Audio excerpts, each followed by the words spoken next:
And at the P35, when the spines are already there and are mature, we administer the tamoxifen and induce the expression of UBC12 dominant negative. And that way, we wanted to see if afterwards we were able to analyze against the spines and see if they keep in the same volume or they were reduced.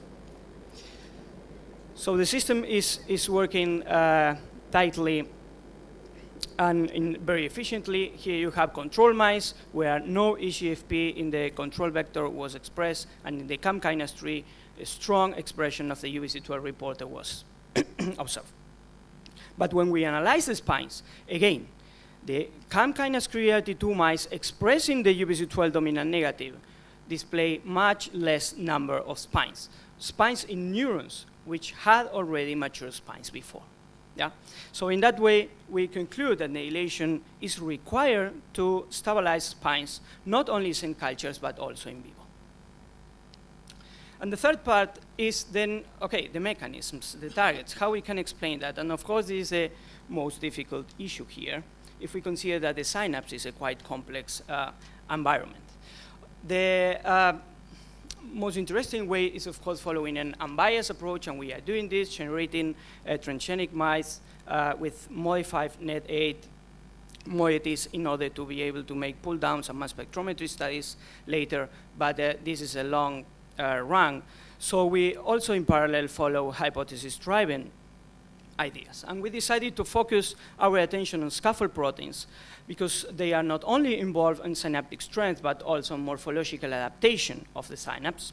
And we screen many of them, and we again focus our attention next on PSD95. Not only because it's the most important scaffold of the postsynaptic density, because it's involved in development and stability of the spine, and because it's essentially regulated by ubiquitination, but also because it's heavily nedilated, as we can see in these pull-down experiments, where different bands of nedilated PSD95 observed here disappear when we treat or pre-treat the cells with the MLN inhibitor. And that's something that we also observe under endogenous conditions in hippocampal neurons.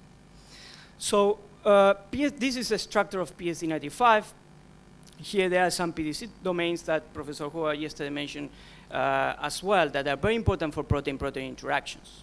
Within this protein, there is one N-terminal domain very important, the PES domain, that was described that was very important for the ubiquitination of PSD95. And then we wanted to see if this mutant pest was also able to be nedilated or not. And the fact is that when we mutate the pest domain, the nedilation was completely blocked. So the pest domain is necessary for nedilation of PSD95. Then we wonder if UBC12, again, the main conjugase, was indeed able to directly interact with PSD95. And again, we immunoprecipitate UBC12, we detect PSD95, and here you can see that the answer is positive. UBC12 directly interact with PSD95, and indeed interact directly, or at least in an independent way, of the PEST domain. Which is the E3 ligase? Perhaps we should come back to this original question. There are no known E3 ligases for nedilation, but there is one E3 ligase, ubiquitin E3 ligase, that is known that ubiquitin PSD95. And we thought that perhaps that one might be also the enzyme that transfer nedilation to the PSD95. And this is in fact true, because when we transfect the dominant negative version of MDM2, we block nedilation again. And this is essentially how we think the process then is taking place. UBC12 bind to the PES domain, recruit MDM2, and then transfer NET8. Then, okay, then what? What happened with PSD95?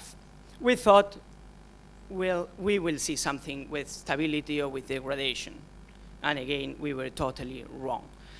When we blocked nedilation, PSD95 didn't change at all. And then we thought, well, perhaps we are taking the entire neurons, we are diluting the fraction that is indeed in the spines, and then we just we enrich the dendritic fraction with filter plates, and again, we thought exactly the same. No changes at protein level. Then the next question was, well, perhaps what Nedilación is doing is directly interfering with the main function of PSD95, which is the oligomerization, the clustering of PSD95 in the spine. And indeed, this was the case. In the control neurons, you have here the classical puncta of PSD95, and 1 or 2 hours after the inhibition of the Nedilación with the pharmacological inhibitor, the puncta describing the oligomers, the cluster of PSD95, are deassembled. And essentially the same we observed in biochemical studies where pulling down PSD95 EGFP, you can detect PSD95 to detect protein-protein interaction. This is the classical duplet that you can see here. And again, when we block the Nedilación, this interaction was affected. So Nedilación affects the clustering of PSD95, but which is exactly the license that explains this phenomenon? And this is quite a complicated issue because indeed, Nedilación and ubiquitination can be, the specific license targets can be identified by mass spectrometry. But there is a trick that normally people working on ubiquitination doesn't say anywhere about it, that in this is not possible. Why? Because after trypsination, there is a D-glycine peptide that provides a shift, and this shift is possible to be detected in the mass spectrometer. But NED8 and ubiquitin generate exactly the same overhang, the same shift. So there is no way to distinguish between nedilated and ubiquitinated proteins. So we test some tricks, adding and removing different amino acids to change the size of the trypsin digestion and producing overhangs that may allow us to distinguish between nedilación and ubiquitination. This is a long way to discuss now, but essentially we were a success, and we were able to clearly distinguish between nedilación and ubiquitination. And using this by means of mass spectrometry with many different experiments, conditions with and without inhibitors from primary neurons directly, we identified one specific lysine, 202, that was essentially strongly nedilated, at least in our hands. Then, obviously, the next question was if the mutation of this specific lysine also affects PSD95 oligomerization. And I think that is a very important question because there are not so many, I would say probably none post-translational modifications known to affect so strongly PSD95 function. And the answer was, again, yes. When we generate this specific mutant in the lysine 202, there was a dramatic decrease in the interaction, in the oligomerization between PSD95 and PSD95. So if this is true, the working model would look like it is here. Normally, nedilación favors the oligomerization of PSD95. In the presence of this mutant, then nedilación is lost, and this produces the assemble of PSD95. So coming back to biology, a pure cellular biology, if this is true, then we should speculate that this specific mutant, lysine 202 of PSD95, if we transfect this mutant in cells, we should again see philopodia, because the clustering of PSD95 is necessary to favor the transition between philopodia and mature spines. And again, this was exactly the case. These are the control neurons where you see these nice spines, even bigger spines when we transfect PSD95 wild type. This is perfectly well known and described. And when we transfect the PSD95 K202, again, we see philopodia and defects in spine maturation. Negative controls, other single mutants that affect other nedilación sites or other ubiquitination sites are perfect.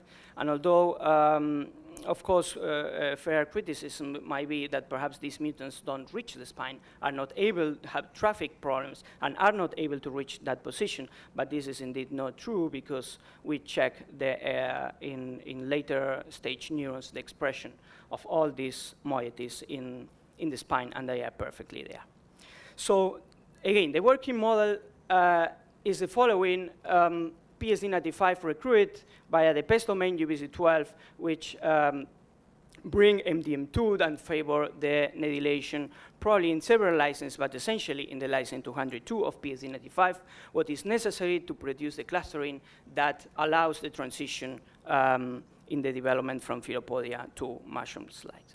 Of course, the open question is if these also take place in the process of spine maintenance, and we are doing the experiments to answer this question.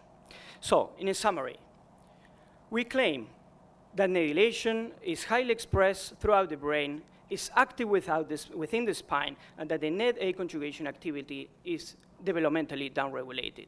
Again, we think that we are talking about a new post-translational modification within the neuron, within the spine in particular.